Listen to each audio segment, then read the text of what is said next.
Manje sizongena enkonzweni yePhasika. Izwi lokuqala ke sofunda namhlanje uLuka 23:34 ofunda kanje khona. Kepha uJesu wathi, Baba bathethelele ngokuba abakwazi abakwenzayo. Babelana izingubo zakhe benzelana unkatho. Ilona lizwi ke leli esokhuluma phezulu kwa namhlanje kuyilanga lePhasika. Ekseni ukuthi uJesu wadela konke, ishawa enziwa konke, kodwa wathi Baba bathethelele. Ngoba konke okwenzeka kuyena kwakubuhlungu, ebethele esiphambanweni, eshawa ehlatshwa ngezipekeli, enziwa konke, eshawa imvimbo engaziwa ebuhlungu ezesimangaliso. Kodwa wadela wathi Baba bathethelele. Kona kwakukubi ubuhlungu ukushawa kwakhe, kodwa wavuma ngenhliziyo wathi abathethelelwe abenze okubi kuyena. Nathi ke singabazalwane indawo zonke kumele ukuthi sikwazi sifunde kuye ukuthethelela abantu abasonayo. Singabi namagqubu ebantwini esiphila nabo, nasendaweni esikuzona, nasemsebenzini siyenzayo, sibathethelela abantu noma bekonile umuntu kodwa ukwazi ukuthethelela entweni akone kuyona. Ungahlali negqubu nento eyeminyaka eyadlula uloke wamzonda umuntu, kanti kukhona uJesu yena wadela konke, enziwe konke, eshayiwe wabhaxabulwa, waba nemvimbo, waphuma igazi, kodwa wathi Baba bathethelele. Nakulesikhathi ke sithi ke singabazalwane kumele sibonakale sibisibonele, sithethelele labo abasonayo nalabo abenza okubi kuthina, kodwa sikwazi ukubathethelela ngoba uJesu naye wabathethelela. Uthi masibe nalowo mqondo okuba wawukuyena, okuba sikwazi ukuthethelela abanye abantu, sikwazi ukuthi okubi akwenze kuwena kodwa ukwazi ukuthethelela. Nathi ke singabazalwane kumele sifunde ukuthethelela abantu abasonileyo ukuze sibe nalomqondo uJesu abanako ukuthethelela abantu. Ukuthethelela kubalekile noma ngaba umfowenu, ngaba ubani, ngaba umphakathi emphakathini wakho, kodwa thethelela ngoba naye uJesu wakwenza lokho kuwena, wakuthethelela nawe uyile into oyiyona ngoba bafelwa uyena wakufela. Siyacela ke bazalwane ukuthi bonke abantu bafunde ukuthethelela, bafunde ukuthethelelana noma ngabe ukone kangakanani umuntu, kodwa kwazi ukumthethelela ukuze ukukholwa kwakho kube ukukholwa kwakho kuhle nokunezithelo, ngoba ukukholwa ungena izithelo ukukholwa ongekho. Ngalo ndlela masifunde singabazalwane ukuthethelela ukuze nathi sifunze yena uJesu owathethelelayo. Abantu bemonile ngento eziningi abamona ngazo, bemshayile walenga esiphambanweni, kodwa wakwazi ukuthethelela abantu abamonileyo. Nathi ke masibe njalo sikwazi ukuthethelela abantu abasonayo. Ngiyabonga kakhulu bazalwane, inkosi engathi nganibusisa nonke enilalele isikhathi kuze kube phakade.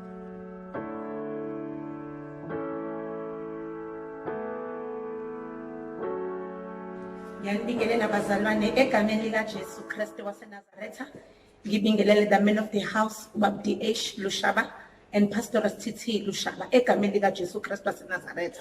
Ibandla lonke likaNkulunkulu umzimba kaKristu egameni likaJesu Kristu. Izwi engizokhuluma ngalo bazalwane kulesi sikhathi sephasika izwi lesibili lashiwo lakhulunywa nguJesu esesiphambanweni elifundeka litholakala kuLuka 23 verse 43 lifundeka kanje. Wathi kuzo, ngiqinisile ngithi kuwe, namuhla uzakuba nami eparadisi. uJesu ekhuluma lawa mazwi wawakhuluma njengenkosi enothando, njengenkosi enozwelo ngenxa yamazwi akhulunywe iselelesi, ngenxa singayi condition esasikuyo.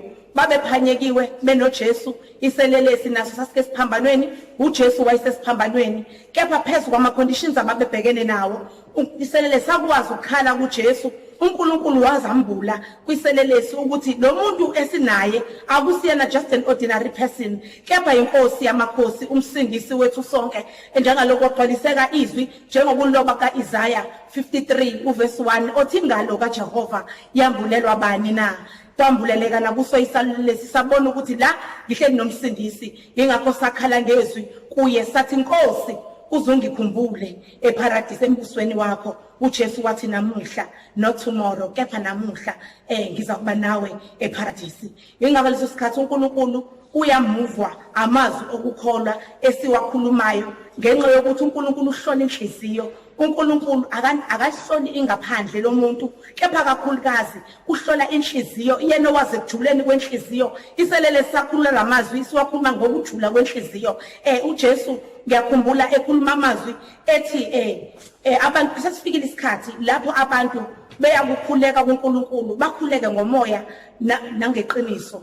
Kulesi sikhathi ke bazalwane sesifikele sonke ukuthi masiqiniseke ngesikwenzayo, masiqiniseke ngokholo lwethu, masimethembe uNkulunkulu wethu, sihlale kuye ngoba yena ungumsindisi wethu. Masiqiniseke sazi ukuthi sifunani kuNkulunkulu ngoba God is moved by an act of faith.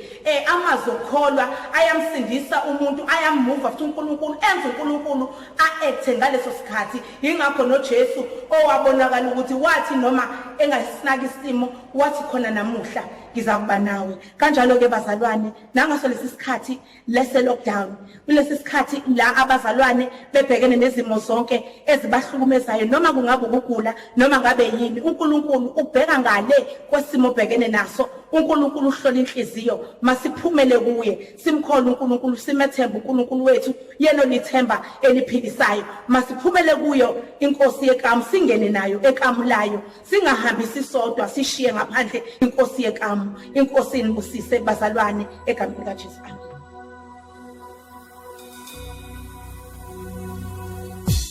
Abazalwane kwelithi igama lenkosi yami uJesu Kristu, ngibingelele ubaba umfundisi, umama umfundisi, abazalwane bonke kwelithi igama lenkosi yami uJesu Kristu, kanjalo nabasibonayo kulesikhathi sasekuseni. Sisenkonzweni ke yamazwi ayisikhombisa, amazwi akhuluma inkosi uJesu. Izwi ke ngizolifunda lilapha kuJohn chapter 19, ngizoqala ukufunda kuverse 26. Kuthe uJesu ebona unina nomfundi amthandayo bemi ngakhona, wathi kunina, mame, bheka indodana yakho.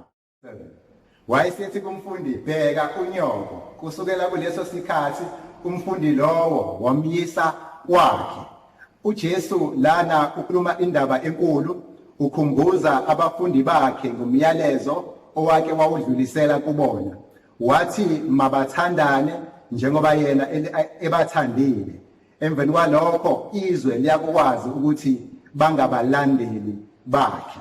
Manje uJesu uma esekubona unina kanjalo nomfundi awemthanda kakhulu, usekhumbula leso sikhathi ukuthi akaphinde adlulisele lo myalezo wokuthandana. Ngelinye ilanga uJesu engaphakathi eshumayela, kufika abantu nomyalezo ukuthi umama wakhe kanjalo nabafowabo bamlindile ngaphandle. Usethi uJesu ke, abafowami kanjalo nomama wami yilabo abagcina intando kaNkulunkulu. Ngokunjalo ke lo mfundi oyithandwa nguJesu ukhombisa uJesu lana ukuthi uyigcinile intando kaBaba. Yingakho ke semnika ke lo msebenzi ukuthi umama lo okade kuma wakhe sokuma wakhe, kanjalo umfundi ade umfundi wakhe sokuyindodana kama wakhe. Ngokunjalo ke nathi siyafunda ukuthi kubalekile ukuba sithandane, noma ngabe kuthiwa ubona omunye umama noma kuthiwa umunye umuntu, kodwa wazi ukuthi lo ungumama wakho enkosini, kodwa lo futhi ungumntwana wakho enkosini. Sibonge, amen.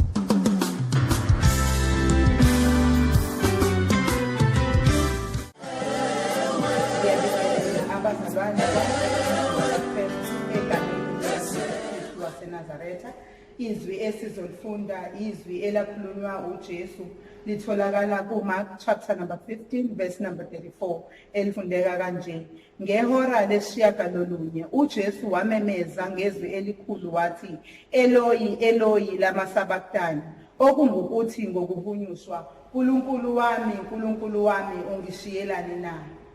Leli vesi liyahlala kakhulu enhlizweni yami ngoba ngiyambheka uJesu uma ememeza ukuthi umemeza ngoba izimo sezinzima kakhulu. Uyabona ukuthi engathi noNkulunkulu akasekho eduze kwakhe.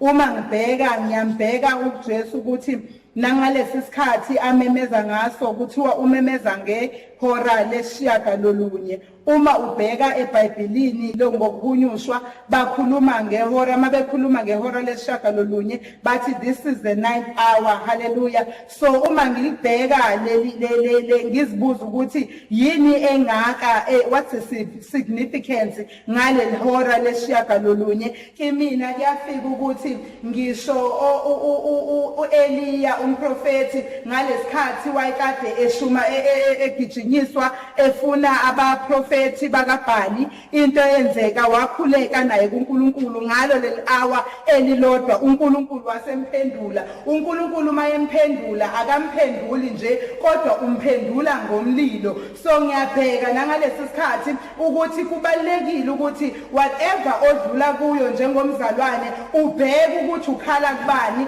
Okokuqala uJesu uma ngabe khala akakhali ebantwini kodwa uthi Nkulunkulu wami ungishiyelani na? Kunezikhathi ezifikayo empilweni noma umzalwane siyakufikela, especially mangabe uthi uhamba kahle, wenza kahle, ungayibuza endleleni ukuthi Nkosi ngoba ngenza kahle, ngihamba kahle nje endleleni yakho, yini ngehlelwe yinhlupho ezingaka? Kodwa mzalwane wami namhlanje ngizoqinisa ukuthi khumbula ukuthi ngelinye ilanga kwake kwaba khona imikhumbi. Lithi izwi mawufunda yayikhona neminye imikhumbi kodwa zange uze uqile, kodwa kwakungathi kuqila lo umkhumbo noJesu. So umkhumbo ufunwayo umkhumbo noJesu. Nawe mawubona inhlupho zikulandela ngoba kufunwa wena, kodwa ufuna uJesu lo wena ohamba naye. So zibheke ukuthi ukhala kubani. Khala kuNkulunkulu ngoba uthi yena uqale kusiwa umuntu othemba lakhe likubantu, kodwa lowo othemba lakhe likuNkulunkulu uyamfanisa nentaba yaseSiyoni athi yona kunanyakaziswa.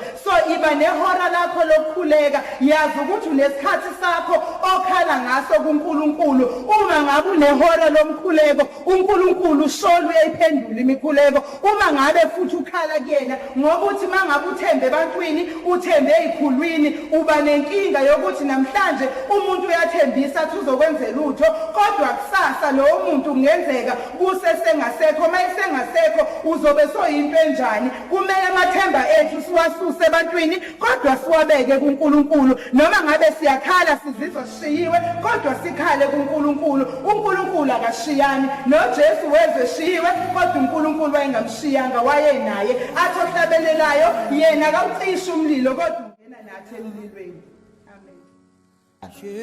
Ngokukhulu ukuzithoba ngiyabingelela egameni elihle leNkosi yethu Jesu, ubaba umongameli, umama mongameli, obaba befundisi bonke, omama befundisi, omama, obaba, abantu abasha bonke egameni likaJesu, uSonto Sikole, ngizobingelela nomphakathi nezwe lonke egameni elihle leNkosi yethu Jesu. Haleluya bazalwane.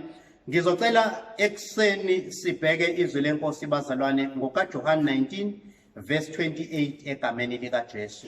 Okufundeka kanje: emva kwalokho uJesu ekwazi ukuthi konke sekuphelelisiwe ukuba umbhalo ugcwaliseke, wathi ngomile. Haleluya bazalwane. Amen bazalwane. Mesibheka lezwi leNkosi bazalwane, silibheka ngokomoya egameni elihle leNkosi yethu Jesu. Uma iNkosi uJesu ethi ngomile bazalwane, kakhulu iNkosi yayomele ukusindiswa kwethu. Haleluya bazalwane. Kakuzolandwa thina eboneni kwethu, kuzolandwa thina ezonweni zethu. Ayibonge iNkosi bazalwane. Ekhona izwi leNkosi engilithanda kakhulu bazalwane, elibusisayo inhliziyo yami kakhulu, egameni elihle lenkosi yethu Jesu elithi ngokuba indodana yomuntu ize ukuzofuna nokusindisa okulahlekileyo. Haleluya bazalwane, siyayibona inkosi uJesu isesiphambanweni bangcwele ingenzanga lutho. Haleluya bazalwane, kodwa ngenxa yokona kwethu bazalwane nangenxa yokuthi kakuzolandwa thina ekoneni kwethu. Haleluya bazalwane, inkosi uJesu siyayibona isesiphambanweni bazalwane, athi uJesu ngomile bazalwane. Haleluya bangcwele, lize lithe linyizwi lenkosi banginika uvinika ukuba ube ngokudla kwami.